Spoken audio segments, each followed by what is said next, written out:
Pour nous, ce qui est important dans cette situation, c'est que les buts de l'opération spéciale militaire sont atteints. C'est pas que la Russie veut manger un morceau de la territoire ukrainienne. On veut pas avoir l'Ukraine pro-nazie et on veut pas avoir l'Ukraine militarisée avec les bases de l'OTAN sur son territoire. Donc, vous savez, les politiciens américains, et souvent, ils simplifient les choses pour ses électeurs. Donc, lors de la campagne électorale, il a dit oui, je vais régler le conflit en Ukraine à une journée.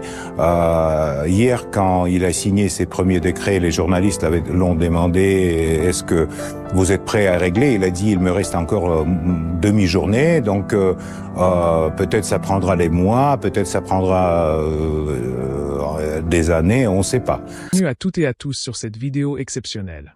Dans cette interview exclusive, nous plongeons au cœur des enjeux géopolitiques actuels avec M. Tolstoï, vice-président de la Douma russe.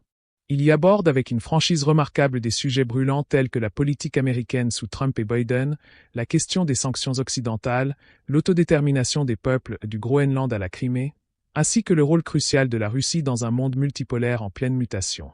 Au programme, une analyse pointue sur la stratégie de la Russie face aux pressions de l'Occident, un éclairage sur les perspectives de décolonisation et un regard sans concession sur l'influence des élites internationales. Monsieur Tolstoï partage également sa vision sur la nécessité de renouveler le dialogue entre grandes puissances et sur la manière dont la Russie entend renforcer ses partenariats avec des pays émergents, notamment en Afrique et avec les BRICS. Bonjour et bienvenue dans la grande interview. Nous nous trouvons dans les murs de la Douma, la chambre basse du Parlement russe, pour nous entretenir avec son vice-président, Piotr Tolstoï. Monsieur Tolstoï, bonjour. Bonjour. Merci beaucoup d'avoir accepté notre invitation. Donc, nous enregistrons notre interview peu après l'investiture de Donald Trump et les réunions à la Maison-Blanche. Et je me sens obligée de commencer par la question de savoir ce que nous, la Russie et peut-être le monde entier, nous pouvons attendre du nouveau mandat de Donald Trump. D'abord, Monsieur Trump a été élu avec une majorité de voix des Américains qui voulaient changer l'état de choses actuel. Et il a déjà signé quelques documents plutôt encourageants, notamment sur le deux sexes, masculin et féminin, qui reconnaît maintenant officiellement les États-Unis. Il a donné beaucoup de promesses. On verra bien si ça va être réalisé. Mais pour nous, ça change pas grand-chose parce que Monsieur Trump travaille aux intérêts des États-Unis. La Russie a ses propres intérêts qui sont différents des intérêts des États-Unis. Il veut faire l'Amérique d'après son slogan Make America Great Again. Son partenaire, Monsieur Musk, veut transparaît ce slogan en Europe, donc Make Europe Great Again. Nous, on pense à faire la Russie de nouveau la grande, donc Make Russia Great Again. Et c'est pour ça qu'on a des intérêts différents. Monsieur Trump, il a la logique d'un businessman, donc la logique de ce qu'on appelle en anglais le deal, utilise tout le poids militaire, économique, politique des États-Unis pour attraper les deals dans tous les sens, notamment dans la géopolitique. Je ne sais pas si ça va marcher partout. Peut-être avec Canada ou avec Groenland, ça peut aller, mais avec la Russie, ça va pas marcher. Il faut, pour avoir un accord, il faut penser des questions de sécurité. C'est ce qu'a dit président Poutine, c'est que on a une sécurité unie pour tous, et pas une sécurité pour une partie et en sécurité pour une autre. Donc, on verra bien qu'est-ce que ça va donner. On attend les entretiens entre les deux présidents de superpuissance, mais à mon avis, il faut pas avoir l'illusion, et donc il faut toujours penser aux intérêts de notre pays et pas des intérêts des États-Unis. Voilà, donc en 2016, après la première victoire de Donald Trump, cette nouvelle a provoqué des applaudissements à la Douma. En 2024, ce n'était plus le cas. Pourquoi nous avons perdu cet enthousiasme? Nous sommes devenus plus réalistes? À mon avis, on est devenu plus réaliste et les applaudissements, c'était après une intervention d'un député qui a dit je vous félicite et donc les députés l'ont soutenu par les applaudissements, mais à mon avis, c'était une réaction un peu spontanée, pas quelque chose qui a été calculé. On n'a pas d'illusion sur la politique des États-Unis, sur les intérêts des élites des États-Unis et sur la future politique de Trump. Mais on peut trouver, d'abord on peut renouveler le dialogue, parce que quand même l'absence de dialogue entre les deux superpuissances mondiales, c'est quelque chose qui fragilise le monde. Et donc on peut renouveler le dialogue, et dans ce dialogue on peut trouver des compromis, mais pas avec les méthodes de pression qui souvent utilisent Monsieur Trump dans les négociations avec des autres pays. Trump et l'Ukraine. Donc, lors de sa campagne présidentielle, il a beaucoup parlé que je vais régler le conflit ukrainien en 24 heures. Ça fait déjà 24 heures presque qu'il est à la Maison-Blanche. C'était juste un slogan ou il est vraiment capable de mettre fin à ce conflit, d'après vous? Vous savez, les politiciens américains, et souvent ils simplifient les choses pour ses électeurs. Donc, lors de la campagne électorale, il a dit oui, je vais régler le conflit en Ukraine à une journée. Hier, quand il a signé ses premiers décrets, les journalistes l'ont demandé est-ce que vous êtes prêt à régler? Il a dit, il me reste encore demi-journée, donc peut-être ça prendra des mois, peut-être ça prendra des années, on ne sait pas. Pour nous, ce qui est important dans cette situation, c'est que les buts de l'opération spéciale militaire sont atteints. C'est pas que la Russie veut manger un morceau de la territoire ukrainienne. On veut pas avoir l'Ukraine pro-nazie et on ne va pas avoir l'Ukraine militarisée avec les bases de l'OTAN sur son territoire. Donc, si ces choses-là, on peut régler, on peut discuter, à mon avis, c'est possible de petit à petit trouver un compromis. Joe Biden, il a passé à la Maison-Blanche 4 ans en parlant de son bilan. C'était une défaite ou il y avait quand même des moments positifs? Qu'est-ce qu'on peut dire? C'est aux Américains d'apprécier Joe Biden. Moi, je trouve que quand même, c'est un politicien avec beaucoup d'expérience, mais son état de santé, ses décisions ont été souvent travaillées par ses adjoints. Et à mon avis, dans n'importe quelle structure, c'est dangereux quand le dirigeant prend des décisions qui ont été travaillées par ses adjoints, sans trop réfléchir là-dessus. Donc le rôle de Sullivan, de Blinken, des autres est encore à étudier par les historiens dans tous ces conflits dans lesquels les États-Unis ont participé. Et dans leur défaite en Afghanistan, ce qui était un des bilans de activité de Biden sur la scène internationale, et dans le soutien de l'Ukraine dans la guerre de l'OTAN contre la Russie, et d'autres choses, et surtout sur le processus qui en fait a touché beaucoup les pays européens, quand ils ont de facto ont reconnu la perte de leur autorité, de leur souveraineté, et sont pliés sous les décisions de l'administration américaine. On verra bien si ça sera le cas avec Trump.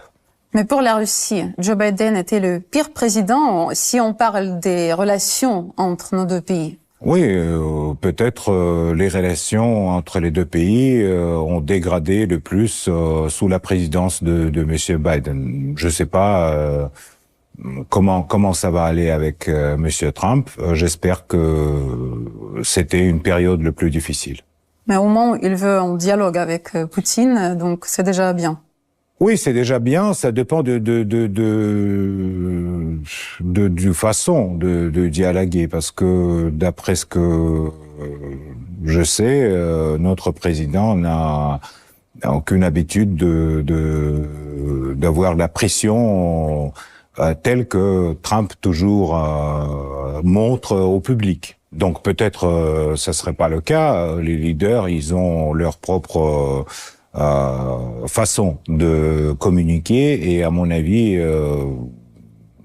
le dialogue c'est bien. De toutes les façons, avoir un dialogue direct entre les leaders des pays c'est bien. Et pour les États-Unis et pour la Russie. Et mauvais pour l'Europe. Parce que l'Europe est allée tellement loin dans son soutien à l'Ukraine, et tellement loin dans sa russophobie, que maintenant, pour revenir, il faudra, je sais pas, des années. Et tous les leaders européens qui ont déclaré toutes ces déclarations des derniers 3 ans, ils doivent maintenant les manger de nouveau. Et comment ils vont faire ça si la politique des États-Unis va changer, ça c'est intéressant à regarder. On verra bien. On verra bien. Cela fait presque 3 ans que la Russie est le pays le plus sanctionné au monde, donc après le début de l'opération militaire spéciale. Comment ces sanctions de l'Occident nous ont influencés? Et d'après vous, est-ce que Donald Trump va se prononcer pour leur abolition? Et n'oublions pas que le plus grand nombre de sanctions anti-russes a été imposé par Washington lors du premier mandat de Donald Trump. Vous savez, ce qui concerne les sanctions, on a aujourd'hui presque 17 000 sanctions différentes sur et personnelles et sur toutes les sphères de l'économie russe. Et donc, d'une part, ça apporte beaucoup de difficultés pour le pays. Ça apporte des difficultés pour les gens, pour la vie quotidienne. D'autre part, ça stimule de développer nos propres industries à l'intérieur de la Russie. Et ce processus, il a commencé au début de l'opération spéciale. Il continue et à mon avis, pour le futur de la Russie, être plus autonome, moins dépendant de l'Occident, ça serait bien, plutôt. Donc, il faut dire que n'importe quelle décision sur l'Ukraine doit prévoir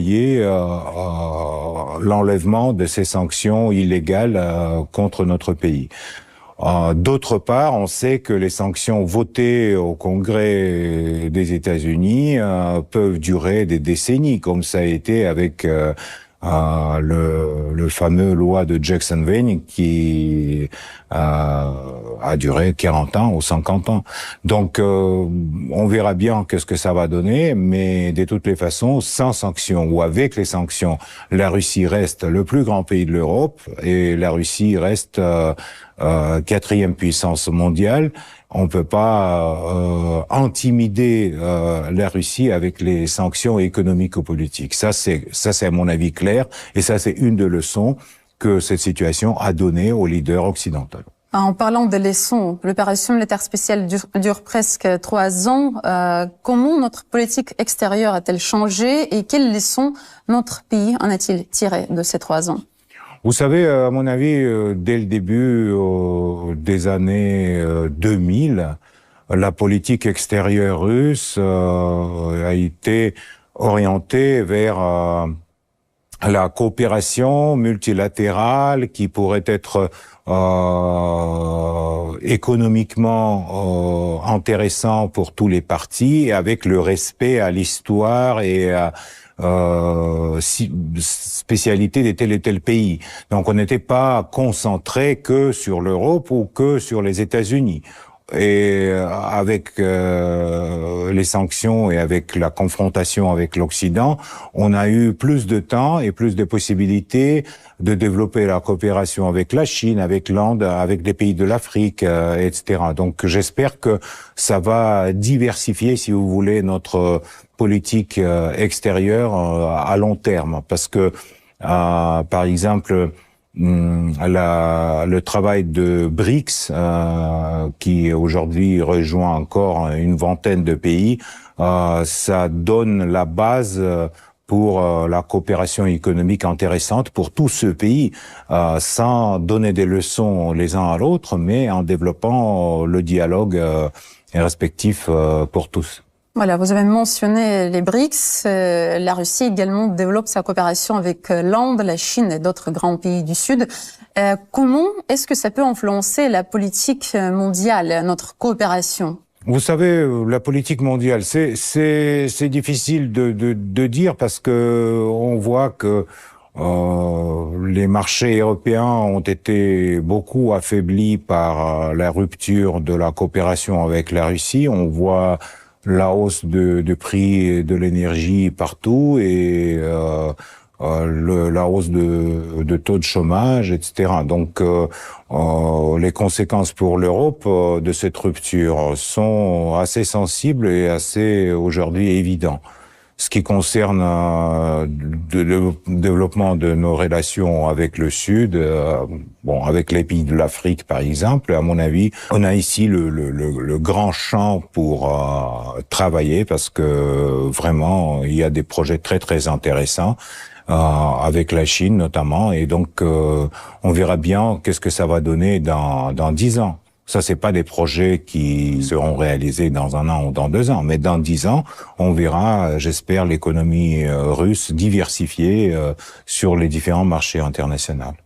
Est-ce que la coopération entre la Russie, par exemple la Corée du Nord et l'Iran, voilà, le président iranien s'est récemment rendu en Russie, cela fait peur aux pays occidentaux? Et les Occidentaux ont peur toujours de ceux qui ne ressemblent pas à eux. Donc tout ce système existant en Corée du Nord qui est orienté sur l'autonomie nationale ou le système existant en Iran qui est orienté à leur leader à des ayatollahs, tout ce qui ne ressemble pas le système soi-disant démocratique que les Européens jugent et les Américains jugent les meilleurs dans le monde, tout ça, ça leur fait peur. Ça c'est leur, si vous voulez, point faible à mon avis dans la politique internationale. Ils n'arrivent pas à avoir un dialogue normal. Regardez par exemple les efforts de Trump quand il a voulu avoir un accord, un deal avec la Corée du Nord. Ça finalement, ça n'a pas marché. Donc il faut être patient, tranquille et respecter les systèmes qui existent dans des pays différents. Et à mon avis, aujourd'hui, la Russie mène la politique comme ça. En revenant aux relations entre la Russie et l'Occident, donc ces dernières années, nos relations ont beaucoup changé. À votre avis, faut-il essayer de les rétablir ou il faut aller de l'avant pour construire des relations plus saines avec de nouveaux partenaires? Pour rétablir les relations qu'on avait avec l'Europe et les États-Unis avant l'opération spéciale en Ukraine, il faudra beaucoup de travail, beaucoup d'efforts. Et c'est pas qu'un effort des Russes, mais c'est aussi un effort des Américains et des Européens. Ça dépend d'eux. Et donc, s'ils sont prêts à rétablir ces relations, je trouve que dans des années, on peut le faire. Mais évidemment, ils seront plus saines parce que jusqu'à présent, ils ne comptaient pas avec des intérêts de la Russie comme le plus grand pays de l'Europe et des intérêts de notre sécurité avec l'élargissement de l'OTAN. Il y a plein de points sur lesquels les Européens et les Américains, ils ont ignoré la Russie. Aujourd'hui, ils comprennent qu'on ne peut pas ignorer la Russie, que pas tout dépend des chiffres de PNB et que l'économie de la Russie est assez stable et elle continue à grandir malgré toutes les sanctions. Donc, à mon avis, peut-être on aura la chance d'avoir les relations plus saines. C'est vrai que j'espère bien à ça. Donc, c'est possible de les rétablir? C'est possible de le rétablir sur la base plus juste, plus équitable, oui. Après la grande conférence de presse que Vladimir Poutine a donnée à la fin de l'année 2024, vous avez dit la chose suivante, je vais citer, « Nous vivons une époque difficile et notre président porte un énorme fardeau étant donné l'infantilisme d'un grand nombre de dirigeants dans le monde. » De qui est-ce que vous avez parlé et en quoi consiste leur infantilisme? Regardez, par exemple, les leaders des pays de l'Europe. À mon avis, c'est des gens qui ne représentent pas telle énergie, telle personnalité qu'on a vu dans l'histoire, même dans l'histoire du XXe siècle, quand on a vu De Gaulle, quand on a vu Churchill, quand on a vu d'autres leaders, Helmut Kohl, etc. Aujourd'hui, même la dimension de la personnalité, et souvent c'est des personnages avec la sexualité perturbée, donc un peu traumatisés par leur relation avec la société, qui dirigent les pays et qui sont en tête de gouvernement, qui travaillent comme des ministres, etc. C'est une autre génération. Et à mon avis, il n'y a pas beaucoup de personnages. Vraiment des gens avec lesquels on peut avoir un dialogue franc et avoir des accords plus ou moins durables. Par exemple, le président français Emmanuel Macron, on peut dire qu'il montre pendant ces années un certain infantilisme. Président Macron, il montre que un produit polittechnologique dans le choix entre les extrêmes droites et les socialistes un peu avec des habitudes intéressantes. Donc, il montre que ce projet peut marcher. Il montre de temps en temps qu'il veut, encore une fois, prouver à des Français que la France reste un grand pays de l'Europe. Ce qui n'est pas le cas parce que la France n'a plus la possibilité de prendre ses propres décisions aux intérêts de leur peuple, du peuple français. La France prend des décisions aux intérêts de Bruxelles et de Washington. Donc, si on veut des relations entre la Russie et la France doit être, doit représenter une certaine, je sais pas, indépendance de identité nationale, voilà, de quelque chose comme ça. Malheureusement, le président Macron, il veut ça, mais il n'arrive pas. Voilà, c'est ça le problème. Récemment, Emmanuel Macron a déclaré que l'Afrique a oublié de dire merci à la France alors qu'il parlait de l'intervention militaire française en Afrique contre le terrorisme depuis 2013. Donc, d'après vous, ce genre de déclaration est-il approprié de la part du président d'un pays où pour la seule année 2024, il y a eu 3 gouvernements? Mais vous savez, dire merci, à mon avis, si on te dit merci, c'est bien. Mais quand tu demandes qu'on te dit merci, c'est pas très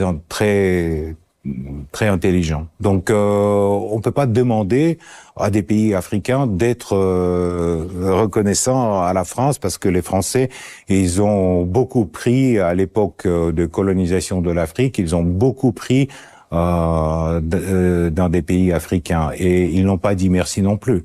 Voilà, donc on verra bien. On voit que Macron a totalement raté le dossier africain. Les troupes françaises ont quitté le nombre de pays africains et donc aujourd'hui ils sont orientés à des autres alliés. C'est pas le succès de Monsieur Macron, comme d'ailleurs les changements du gouvernement. Donc, une des orientations clés de la Russie dans la politique extérieure, c'est l'Afrique. L'Afrique, quant à elle, est également intéressée à la coopération avec la Russie. Peut-on dire que l'Afrique a préféré la Russie à l'Occident? Pour l'instant, non, mais je crois que ce qui est important, c'est que dans le dialogue avec des Africains, nous, jamais on se comporte pas comme des lecteurs ou comme quelqu'un qui donne des leçons à des pays africains. Tandis que les Européens, ils ont cette habitude depuis de l'époque de colonisation. Et donc, à chaque fois, quand ils commencent à répéter tous ces mantras sur la liberté de parole, sur les principes démocratiques, etc., on voit bien que tous ces principes ne marchent pas en Europe. Aujourd'hui, en Europe, il n'y a pas ni la liberté de parole, ni la priorité de l'état de droit, ni rien du tout. L'Europe change son politique d'après les États-Unis et des intérêts des Bruxelles, par exemple. Mais les pays de l'Europe ne sont plus partenaires pour le dialogue. Les Africains, ils le sentent. Ils le sentent très bien, ça se voit. Donc c'est pour ça que on a plus de confiance. En plus, on a l'histoire de coopération avec l'Afrique. À l'époque de l'Union soviétique, les Russes ont beaucoup construit en Afrique et ils ont beaucoup fait pour certains pays africains. Ça s'oublie pas. Ça reste dans la mémoire des générations. Et à mon avis, c'est bien, c'est un atout pour le développement de la coopération, future coopération avec la Russie pour les pays africains.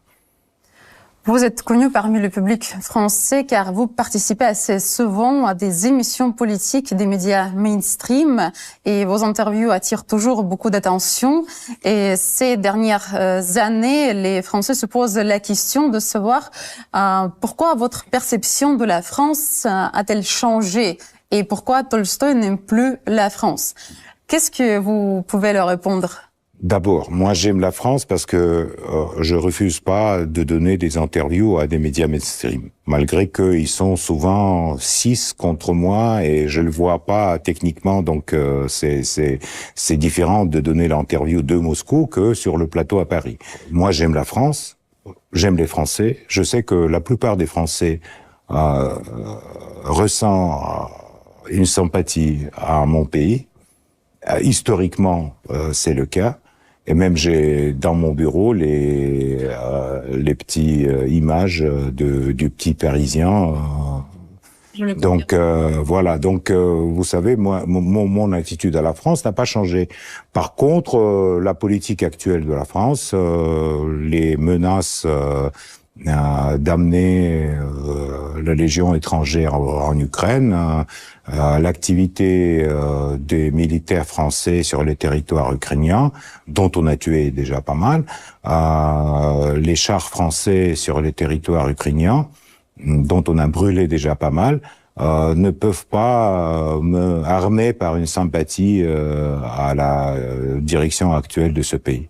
C'est pour ça que, bon, leur attitude à la Russie a changé et l'attitude des Russes par rapport à la France aussi changé. Et pour terminer, heureusement, vous acceptez assez souvent les invitations de notre chaîne RT en français pour nous donner des interviews en français que vous maîtrisez parfaitement. Qu'est-ce que vous pourrez souhaiter à notre chaîne RT en français et à nos spectateurs qui vous respectent beaucoup? D'abord, j'espère que votre audimat va grandir dans l'année qui vient, que plus des Français ont la possibilité d'avoir une alternative dans l'opinion sur les sujets géopolitiques. Et bien sûr, je souhaite à tout le monde de la joie, de l'amour, de tout ce qui est bien dans la vie et oublier les choses qui séparent les gens et plus penser à des choses qui peuvent les rapprocher. Merci beaucoup à vous. Merci à vous. Je vous rappelle que c'était Piotr Tolstoï, vice-président de la Douma, la chambre basse du Parlement russe.